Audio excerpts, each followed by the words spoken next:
안녕하세요. 엔지니어 TV입니다. 양극재 50% 기준으로 나머지 50%는 어떤 것이 있는지, 특히 원가를 중심으로 여러 사례를 보겠습니다. 참고로 저는 2차전지에 부정적인 것은 아닙니다. 25년경 다시 피크가 나올 것으로 보고 있고 관련 영상도 올렸습니다. 리튬, 양극재에는 약간 부정적인 의견이 있습니다. 이것도 올렸고, 특히 양극재 이익이 10% 된다는 것은 말이 안 된다고 생각합니다. 근데 차별화 기술이 있으면 긍정적인데, 그래서 구반반 이상 기술에 대해 현재 조사 중입니다. 기술은 변하는 것입니다. 일단 지금 시점은 나머지 50%, 양극재 외에 나머지 50%도 주목해야 될 시점이라고 생각됩니다. 계속 보여드리는 블룸버그 자료를 보면 셀과 팩으로 구분되어 있죠. 위에가 셀이고 위에가 팩이고 밑에가 셀인데 전체 금액으로 표시가 되어 있습니다. 2013년에는 팩의 가치가 상대적으로 높았습니다. 2019년도부터 2022년까지 셀의 가치가 급격하게 증가하죠. 23년 이후 24년까지 다시 만나려고 하고 있습니다. 자, 이번에 과거 자료들을 많이 보여드릴 건데, 왜냐하면 가격적인 부분, 비율적인 부분이 2020년, 21년 이후로 지금 회귀하는 중이기 때문에, 그리고 기술적인 구성 요소들, 부품들의 비율은 거의 변하지가 않았기 때문입니다. 그리고 최신 원가 자료들은 거의 현재 구하기 어렵습니다. 2019년도에도 캐소드, 양극재가 비율이 1입니다. 전체 배터리 팩 기준으로도. 그리고 그 다음이 이제 보면 BMS, 그 다음 온도 관리 시스템, 이런 것들이 1위입니다. 이 두 개를 합하면 아주 중요한데, 이 비중도 현재 줄어드는 부분도 있고 늘어나는 부분도 있습니다. 자, 이 표도 한번 보여드린 것 같은데, 자, NCM 811 기준입니다. 2020년과 21년, 22년이죠. 22년 가격을 비교한 자료입니다. 구성 요소는 전체 셀에서 머티리얼 소재의 가격의 합, 거기에서 양극재, 음극재, 전해액, 분리막, 기타 이렇게 되어 있습니다. 자, 전체적인 흐름은 수산화 리튬이 7배, 여기가 이제 YOY입니다. YOY. 7배가 늘어나면서 셀 소재 가격 전체가 2.1배, 2배가 되었고, 거기에서 양극재 가격이 2.7배. 그리고 많이 좀 안 알려진 부분이 리튬염, 여기에도 리튬이 들어가죠. 7.4배까지 올랐습니다. 그래서 전해액 전체가 3.6배 올랐죠. 이 부분도 전해액이 이익이 좋았다가 최근 내려가면서 이익이 나빠지는 구조하고도 리튬 가격이 연관이 있다는 거죠. 그러니까 양극재, 전해액이 같이 영향이 있습니다. 리튬 가격 변동에 의해서. 그러니까 셀 가격 변동보다 더 크다는 거죠. 양극재와 전해액이. 그래서 셀 소재에서 양극재가 차지하는 비중이 41%에서 54%까지 증가하게 되는 겁니다. 이때가 역사적으로 양극재 비중이 가장 커진 순간이라고 봅니다. 이 골드만삭스 자료도 여러 번 보여드렸는데, 이 그래프, 그림이라는 거는 여러 가지 내용이 들어있기 때문에, 자, 여기에서 사실 제일 주목해야 될 부분이 양극재 가격 변화입니다. 그러니까 22년과 23년, 24년까지가 특이 구간이죠. 이 구간이 없었다면 그냥 이렇게 내려갔을 겁니다. 이때가 리튬과 니켈 가격도 높았던 시기죠. 23년을 기점으로 해서 24년까지 하락하고, 그 이후 25년부터는 일정한 각도를 유지한다. 그러니까 꼭 내린다기보다는 큰 변동 없이 갈 가능성이 높다 이렇게 보는 겁니다. 그러면 이전에 보면 나머지 부품들의 가격은 어느 정도 하락하면서 일정한 그 비율을 유지하면서 가격이 전체적으로 낮아지는 곡선을 그리고 있죠. 사실 근데 이것도 조금 저는 이해가 안 가는 부분이 있습니다. 저번에 이제 내연차 가격하고 비교해 봤을 때 전체적인 가격이 내려가는 것도 어느 정도 한계가 있습니다. 자동차 가격은 언제나 상승하고 있거든요. 그럼 전기차 가격도 계속 하락한다는 것도 조금 이해가 안 되는 부분이 있습니다. 그래서 여기 보면 25년 이후 26년 지점에서는 다시 상승할 가능성도 있다라고 봅니다. 그 부분이 여기에서는 사실 반영이 안 돼 있죠. 그런 자료들도 향후 아마 나올 걸로 봅니다. 자, 소재 외에 부분에 보면 셀 하우징이라는 게 있습니다. 여기에도 보면 캐소드 비중 이 두 가지 사례가 있는데 요게 이제 일반적인 사례라고 보시면 될 것 같습니다. 좌측에 있는 거. 자, 여기에서도 사실 볼 수 있는 게 셀 전체의 코스트로 보면 요 끝단위 100이 실제 매출 가격이죠. 여기에 캐소드가 여기 보면 한 40 정도 차지하는 걸로 보이죠. 근데 이전 자료 여기 옆부분에 보면 한 30 정도까지 내려갑니다. 그래서 이게 다양한 사례가 있다라는 거죠. 특히 요 위에 보면 셀 하우징에 대해서 얘기할 건데 소재 외에 그러니까 전액, 흑연, 분리막도 약간 이제 그런 부분이 있는 것 같고 소재, 양극재 외에 보면 셀 하우징이라는 부분이 있거든요. 그 부분도 적지 않은 금액입니다. 13.9에서 50, 35%까지 이건 특수 어떤 기능이 있을 수 있죠. 13% 정도가 일반적입니다. 지금 이것도 각형, 원형, 파우치에 따라서 약간씩 달라집니다. 어떻든 10% 이상의 비용이 들어간다는 거죠. 자, 일반적인 이 각형인데요. 자, 외부는 이렇게 나와 있지만 내부는 요게 이제 극판이 말아져 있는 형태로 되어 있습니다. 이게 각형에서 나온 건데요. 지금은 약간 이거와 다르지만 이전에는 이게 파우치에 들어가도 되고 각형에 들어가도 된다는 겁니다. 극판은 차이가 없습니다. 양극재도 파우치에 들어가는 양극재, 각형에 들어가는 양극재 이렇게 따로 있지는 않습니다. 극판의 구성 요소는 같다. 그 극판을 패킹하는 방법이 파우치냐, 여기 이제 각형이냐, 캔이냐, 원형이냐 이런 차이입니다. 결국 이제 하우징의 형태를 이야기해 드리는 거죠. 그러니까 하우징의 비용이 꽤 들어간다는 거죠. 이게 이제 각형의 형태죠. 여기 아까 보여드린 극판이 있고 이 극판을 이렇게 캔에 넣은 거죠. 그리고 상단에 이게 이제 캡 어셈블리라고 하는데 캡. 이 형태도 종류가 여러 가지입니다. 여기도 보면 이제 극판을 이제 이렇게 연결하기 위해서 이걸 탭이라고 하거든요. 탭.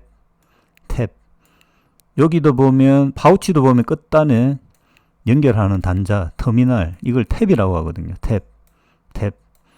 각형도 이렇게 탭이 있습니다. 탭을 극판 두 개를 연결시키기 위한 탭의 작용. 이게 전부 다 용접이죠. 초음파, 레이저 이런 걸 씁니다. 그리고 하단에 캔을 넣고 이 알루미늄이죠. 알루미늄 캔. 그리고 상단에 이렇게 보면 캡 어셈블리, 캡 모자라는 거죠. 이 두 개를 닫아서 이렇게 레이저 용접을 하는 겁니다. 그러면 캔이 되죠. 파우치를 싸고 실링으로 합니다. 실링, 열을 가하는 실링 하면 밀봉이 되죠. 공법상에 파우치가 더 간단하고 비용이 적게 들어갑니다. 자, 이전에는 이 파우치가 압력이 약해서 전기차에 안 쓰려고 했거든요. 근데 지금은 기술이 높아져서 파우치도 상당히 많이 쓰이죠. 파우치 내부에는 이렇게 이제 극판이 들어있죠. 여기 보면 캐소드, 양극, 음극 세퍼레이터. 자, 요런 극판이 안에 들어있다. 자, 여기 분해 본 거죠. 여기 보면 파우치에 극판이 들어있고 탭, 그리고 안에 들어있는 극판을 이렇게 한 개씩 분리해 놓은 거죠. 이 크기가 작은데 크거나 작거나 형태, 구조는 동일합니다. 극판 외에 꽤 자잘한 하우징 부품들이 있다라는 거죠. 외부에 배터리나 전기차와 연결하기 위한. 최근 떠오르고 있는 4680 원형 셀 분해 그림입니다. 4680 하우징은 복잡합니다. 1860, 2170은 이 정도로 복잡하지 않습니다. 상당히 간단합니다. 만들기가. 거의 각형 수준의 기술이 들어가야 됩니다. 더 이상도 필요한 것 같고, 그래서 2170보다 아직은 비쌉니다. 건식 전극, 실리콘 음극재, 양극재 등 비용 절감을 소재로 이야기를 하지만 사실 핵심은 템리스 공법의 수율입니다. 기존 원형 배터리 2170은 한 번, 두 번 이렇게 간단하게 점 용접을 하는데 4680은 전극을 이제 직접 용접, 요게 지금 보면 요 부분이 용접을 해야 되거든요. 요 부분하고 전체적으로. 용접이 까다롭습니다. 용접 양이 많고, 레이저가 실제 조건만 세팅하면 좋은데 조건이 안 맞으면 맞을 때까지 조건을 찾아내는데 꽤 시간이 걸립니다. 레이저 용접하기 위한 조건이 쉽지 않은 조건이라는 거죠. 정밀하게 제어해야 할 필요가 있어서 이게 4680 배터리 수율의 핵심적인 요소로 현재 알려져 있습니다.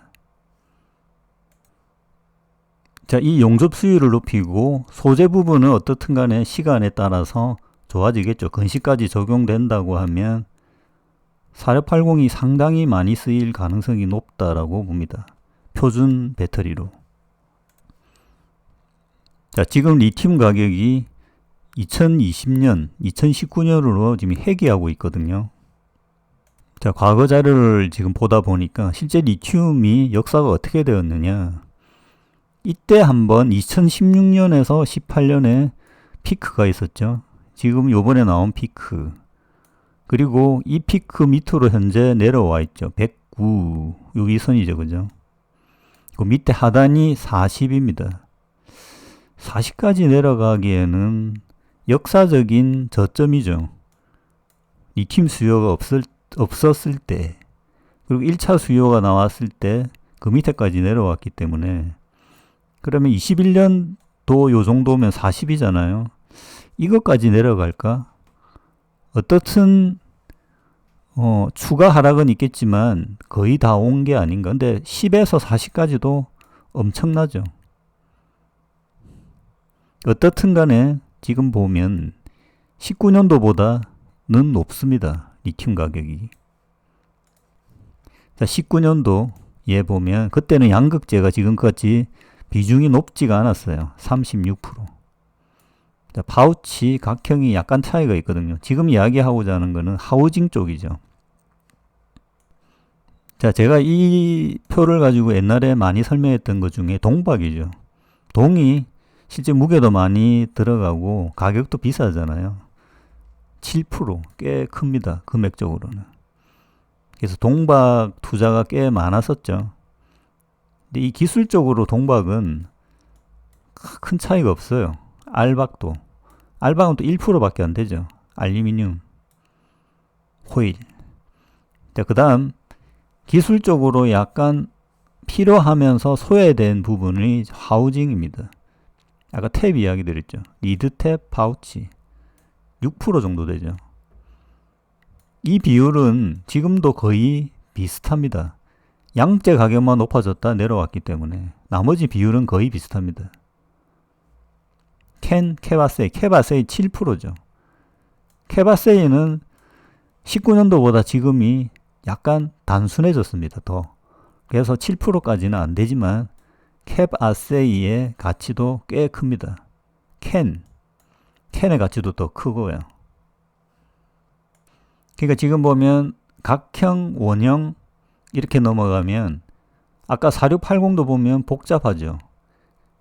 캔도 사이즈가 크고 캡 어셈블리도 복잡합니다.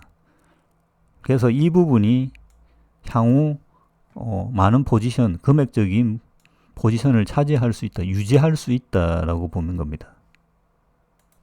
자, 이거는 이제 원가 경쟁이 지금도 진행되고 있죠. 자, 4680 계속 조금 들어가 보면 배터리 데이에서 목표가 68이었다고 하더라고요. 근데 지금 BYD가 55를 달성했다라는 이야기가 있습니다. 이 수치는 대부분 정확할 수가 없습니다. 근데 어느 정도 인정하는 분위기죠. 그래서 테슬라가 지금 22년경에 보니까 이것도 일정한 100%는 아니지만 소문에 104까지 와 있다 이렇게 돼 있더라고요. 아직 달성할 기에는 시간이 좀 필요하죠. 지금은 알 수가 없죠. 더 내려왔겠죠. 100보다는 낮을 겁니다. 수율이 높아졌기 때문에. 근데 아직까지도 270보다 가격이 높을 것으로 생각이 듭니다. 자, 양극재 중에서 전구체 관련된 비용이 공개되어 있지 않거든요. 그냥 60% 이렇게 얘기하는데 좀 더 디테일로 알아보면 이건 21년 자료지만 큰 차이는 없습니다. 비율적으로는. 여기 보면 NCM 523과 811이 표시가 되어 있는데 니켈 50%, 그 다음 니켈 80%죠. 여기에 이제 전구체 가격이 715, 815라고 해서 실제 양극재 대비 전구체 가격이 811이 44%로 525 대비 낮다라는 거예요. 그래서 하이 니켈로 가면 용량 대비 싸게 만들 수 있는 거죠. 그래서 90%까지 가 있고 더 이상 가려고 하고 코발트 프리까지 가는데 그게 얼마나 효과가 있는지에 대한 이론적인 자료들은 있습니다. 그 부분은 다음 구반반 시리즈에서 한번 소개드리고자 합니다. 여기에 결정적인 거는 전구체에 들어가는 니켈, 코발트 가격이 차이가 나는 걸로 보입니다. 코발트가 2배가 들어가잖아요. 2하고 1이잖아요. 그래서 전구체 가격이 높아진다. 그러니까 적게 들어가면 811이 전구체 가격이 낮아지니까 하이 니켈을 생산할수록 원소재 비용이 줄어들 가능성이 높죠. 자, 이 자료도 2019년도 정도 자료인데요. 양극이 35%밖에 안 되잖아요. 지금은 더 높아졌고 음극 가격은 좀 더 낮아졌죠. 최근에 보면 양극재 외에 뭘 봐야 되느냐. 음극 보죠. 근데 음극은 한국의 기업이 없어요. 포스코 퓨처엠이 하긴 하는데 음극 사실 마진이 그래 높지도 않아요. 기술이 완성되어 있기 때문에. 최신 기술은 실리콘을 써야지 뭔가 돈이 좀 되겠죠. 마진율로 봤을 때. 그러니까 이거는 AMPC IR 정도, IRA 법 정도, 미국향 정도에만 영향을 줄 것 같고, 자, 분리막 전액이 포지션이 크죠. 그리고 요 두 개를 합하면. 지금은 분리막 전액이 다시 주목을 조금 받고 있습니다. 금액적으로 크기 때문에. 그리고 캔, 파우치, 캡, 리드 탭. 그리고 각종, 여기 보면 6.3에 기타 자재들도 있는데, 최근에 보면 새롭게 들어오는 제품들도 있습니다. 절연층 이런 거. 원가적인 측면에서 2020년과 2030년으로 보면 이것도 저도 다소 전기차 관점, 그러니까 자동차 업체 관점에서 너무 생각한 거죠. 이것도 사실 따져보면. 결국 배터리 가격이 20에서 이게 이제 파운드인데 16으로, 16이 아니고 전체 가격이고, 전체 가격이 전기차가 내려가야 된다. 사실 20년대 가격이 워낙 높았으니까. 근데 지금 올해 가격 정도면 내연차하고 비슷해지면 저는 전기차 가격이 더 이상 떨어질 이유가 있는지 잘 모르겠어요. 이건 다소, 그러니까 이런 자료들 대부분 보면 약간 그 관점이 있는 거죠. 다소 자동차 업체의 관점이죠. 따지고 보면. 여기에 그냥 핵심이 뭐냐면 배터리 가격을 반으로 낮추겠다라는 거예요. 8에서 4니까. 자, 배터리 가격을 낮추는 첫 번째 상황이 하우징입니다. 보이는 거는. 소재는 원자재 가격이 지금 오르락 내리락, 리튬 가격, 니켈 가격 오르락 내리락 하니까 자원 개발을 통해서 할 수밖에 없죠. 근데 이제 최근 이제 중국 소재를 차단하려고 하잖아요. 그 부분도 이 부분 이제 가격 낮추는 부분에서는 상당히 애매합니다. 2년 만에 그게 달성될 수 있을까라는 부분. 그래서 제가 25%의 비밀이라는 게 그 25%가 어떻게 변동될지 알 수 없다는 거예요. 그러니까 원소재 개발하는 광산 입장, 그게 뭐 브릭스 쪽이죠. 차이나나 뭐 칠레나 선진국에선 사실 이제 전기차를 쓰는 입장에 생각의 차이가 있는 거죠. 오일 가치, 석유 가치. 자, 이 표는 어떤 폼팩터, 여기 보면 실린더리컬, 원형, 파우치, 각형에서 어떤 게 제일 유리할까라는 거죠. 이거는 사실 이전에는 혼조성이 좀 있었어요. 이전에 보면 파우치가 비싼 경우도 있었고요. 그 자료도 있는데 훨씬 이 정도 시점이죠. 2015년 시점에서 각형으로 하려고 했었거든요. 근데 지금 보면 지금 원가적인 측면 이제 테스트를 많이 했잖아요. LG에서 파우치 써보고 테슬라에서 원형 써보고 CATL 각형 써보고 했을 때 사실 가장 유리한 게 여기 보면 파우치와 원형이 2025년이죠. 원형이죠. 실린더리컬. 그 다음이 여기 보면 파우치 원형이 만나고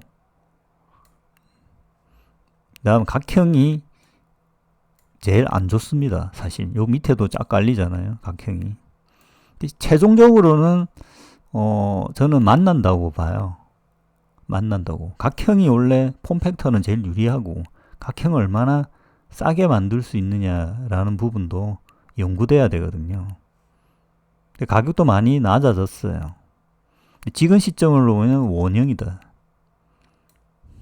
여기에도 보면 원형이 제일 높죠. 위에 볼륨이죠. 이거는.